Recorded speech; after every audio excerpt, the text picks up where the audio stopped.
এই দেখুন তার কন্ডিশন ভিতরের।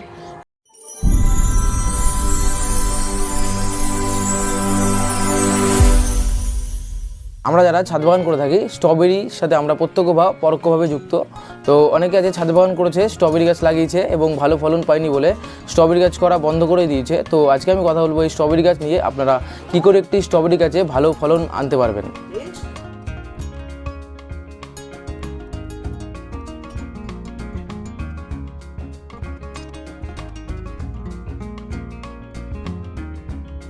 নার্সারি থেকে স্ট্রবেরি গাছ তো আমরা নিয়ে আসি, কিন্তু আমরা মাটিতে বা টবে বসাই, কিন্তু আমরা ভালো ফলন পাই না। তো এই সমস্যা থেকে সমাধান করতে গেলে আমাদের কী পদ্ধতি অবলম্বন করতে হবে সেই বিষয়ে আজকে আমি কথা বলবো। নমস্কার, আমি টুবাই, আপনারা দেখছেন সেফ গ্রিন চ্যানেল। আশা করি আপনারা প্রত্যেকেই ভালো আছেন। তো চলুন আজকে একটা নতুন ভিডিও শুরু করা যাক।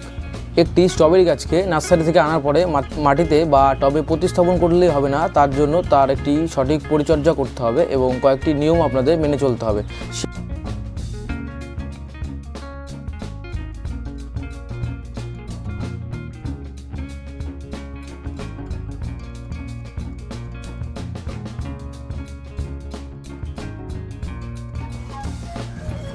সঠিক জাত নির্বাচন, আপনারা নার্সারি থেকে যে কোনো প্রকারের আপনারা স্ট্রবেরি গাছ নিয়ে আসলে হবে না। আপনারা একটি আদর্শ বা অথেন্টিক কোনো জায়গা থেকে আপনাদের স্ট্রবেরি গাছ নির্বাচন করতে হবে। যেই স্ট্রবেরি গাছ আপনাদের আগে থেকে দেখে নিতে হবে তার মাদার প্ল্যান্ট বা মাদার গাছ আপনাদের সঠিকভাবে ফল দিয়েছে কিনা, সেই সমস্ত একটি অথেন্টিক জায়গা থেকে আপনাদের স্ট্রবেরি গাছ নির্বাচন করতে হবে।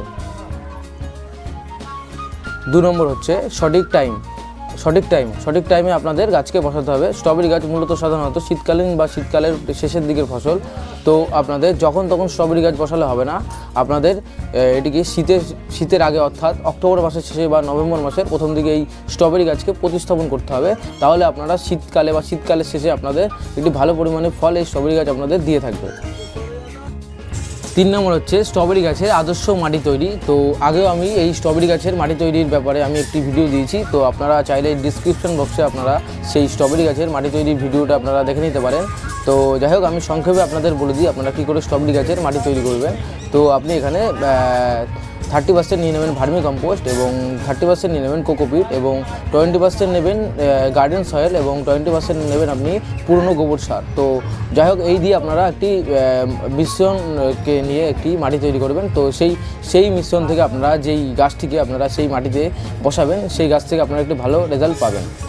4 নম্বর পয়েন্ট হচ্ছে আপনাদের সঠিক পরিচর্যা। তো সেই সঠিক পরিচর্যা আপনাদের কী করতে হবে, আপনাদের যেহেতু আমি এখানে এই স্ট্রবেরি গাছ আমি লাগিয়েছি বা স্ট্রবেরিগুলো আমি নিজেদের খাওয়ার জন্য লাগিয়েছি, তো শখের বসে লাগিয়েছি। তো সেই হিসেবে আমি কোনো রকম রাসায়নিক সার এখানে আমি ইউজ করিনি। মাটি তৈরি করার সময় যেই সমস্ত আমি উপাদানগুলো দিয়েছিলাম সেই সমস্ত উপাদানগুলো দিয়েই গাছটিকে আমি বসিয়ে দিয়েছি এবং কোনো রকম কীটনাশক আমি এখানে স্প্রে করিনি। যেহেতু এই স্ট্রবেরি গাছে রোগবালাই সেরকম আসেনি, সেই কারণে আমি এই স্ট্রবেরি গাছে কোনো রকম কীটনাশক বা আপনার রাসায়নিক সার আমি এখানে প্রয়োগ করিনি। তো এবং স্ট্রবেরি গাছ বসানোর পরে 15 দিন অন্তর আপনাদের কী করতে হবে, শস্যের খোল ভিজানো জল আপনাদের ব্যবহার করতে হবে, যাতে করে একটি ভালো রেজাল্ট আপনি পেয়ে যাবেন। চলুন বন্ধুরা, এবার আমি দেখিনি আমার স্ট্রবেরি গাছের কী ফলন এসছে এবং আমি স্ট্রবেরি গাছের একটি ফলকে ছিঁড়ে এখানে হারভেস্ট করে আমি টেস্ট করে দেখব এবং ব্রিক্স মিটারে তার পরিমাণ কী আসছে সেটাও আমি দেখে নিচ্ছি। বন্ধুরা দেখুন, আমার স্ট্রবেরি যে কটা 5খানা গাছ আমি টবে লাগিয়েছি, তো 5খানা গাছে দেখুন কী পরিমাণে ফল এসছে। তো যেহেতু আমার একটু ভুল হয়ে গেছে, আমি ডিসেম্বর মাসের মাঝখানে এই গাছগুলোকে লাগিয়েছি। আমাকে লাগাতে হতো অক্টোবরের লাস্টের দিকে বা নভেম্বরের প্রথম দিকে আমাকে এই স্ট্রবেরি গাছগুলো লাগাতে হতো। তাও আমি ডিসেম্বরে লাগিয়েছি, তাও দেখুন ভালোই একটা ফলন এসছে। তো চলুন এবার আমি এখান থেকে একটি হারভেস্ট করে নিই। আপনারা বুঝবেন কী করে যে আপনাদের স্ট্রবেরি গাছ আদৌ ম্যাচিউরড হয়েছে নাকি। তো এবার আমি এখানে দেখবেন এই যে স্ট্রবেরি গাছ ভালো করে দেখানোর জন্য বলবো যে স্ট্রবেরি গাছের যেই এই বীজগুলো আছে, দানাগুলো আছে, এগুলো কালো কালো টাইপের যখন হয়ে যাবে তখন আপনাদের বুঝে নিতে হবে যে স্ট্রবেরি গাছ স্ট্রবেরিটা ম্যাচুরেট হয়ে গেছে। তো এবার আমি এবং একটু আপনি টিপেও দেখে নেবেন, যদি দেখেন যে একটু নরম, তাহলে আপনি বুঝবেন যে এই স্ট্রবেরিটা পুরোপুরিভাবে আপনার পেকে গেছে বা খাওয়ার উপযুক্ত হয়ে গেছে। তো এখান থেকে আমি একটু হারভেস্ট করে নিচ্ছি। এই দেখুন একটি স্ট্রবেরি আমি এখানে হারভেস্ট করে নিয়েছি এবং এবার আমি মাঝখান থেকে এই স্ট্রবেরিটিকে মাঝখান থেকে চিড়ে আমি দেখাবো যে তার ভিতরের কন্ডিশনটা কেমন আছে। এই দেখুন তার কন্ডিশন ভিতরে। এবার আমি একটা টুকরো আমি এখানে খেয়ে দেখব তার টেস্ট কেমন আছে।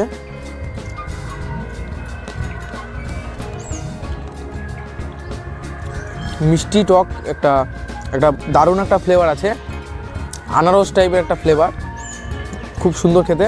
তো আরেকবার খেয়ে দেখি।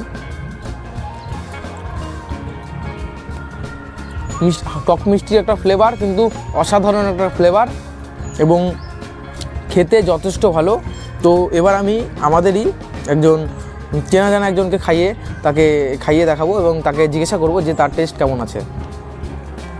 আমাদের খুব চেনা জানা আমার পাড়ারই একজন ছেলে, তো ও এসছে স্ট্রবেরি গাছের টেস্ট করতে। তো এবার দেখাও যে কেমন টেস্ট, সবাইকে জানাও যে কেমন টেস্ট, এই স্ট্রবেরির কেমন টেস্ট সেটা জানাও।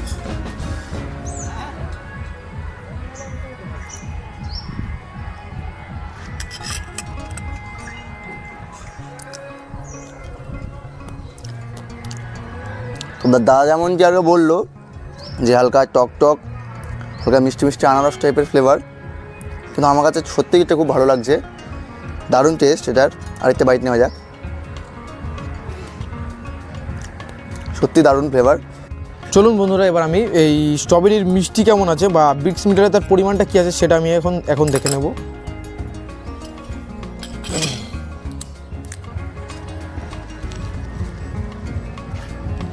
প্রচুর পরিমাণে রস,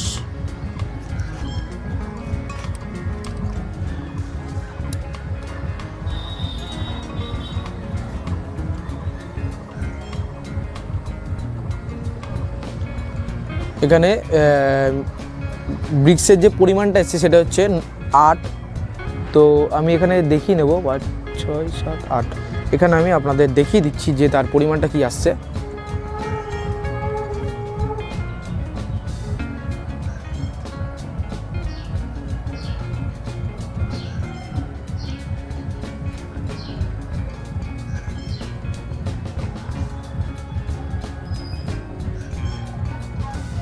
আসছে না যদিও এখানে,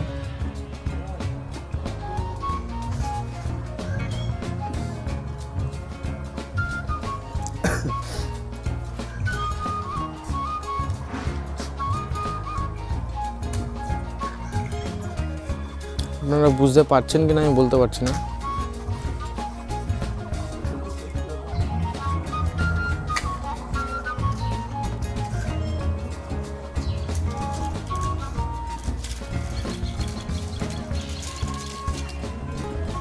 এবার বুঝতে পারছেন নাকি বলতে পারছি না। তো এর পরিমাণ হচ্ছে 8।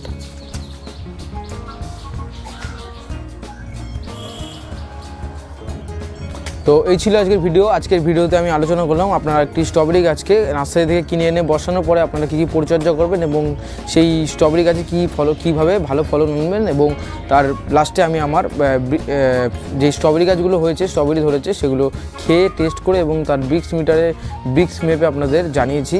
তো নমস্কার বন্ধুরা, আজকের মতো এইটুকুই, দেখা হচ্ছে পরবর্তী ভিডিওতে। তো যদি আপনি চ্যানেলে নতুন হয়ে থাকেন অবশ্যই চ্যানেলটিকে সাবস্ক্রাইব করে যাবেন এবং পাশে থাকা বেল আইকনটি অন করে দেবেন, যাতে করে আমরা যে কোনো ভিডিও দিন না কেন আপনাদের কাছে সবার আগে পৌঁছে যাবে। তো আজকের মতো এইটুকুই, দেখা হচ্ছে পরবর্তী ভিডিওতে। আর যদি ভিডিওটি আপনার ভালো লেগে থাকে অবশ্যই একটি লাইক করে যাবেন।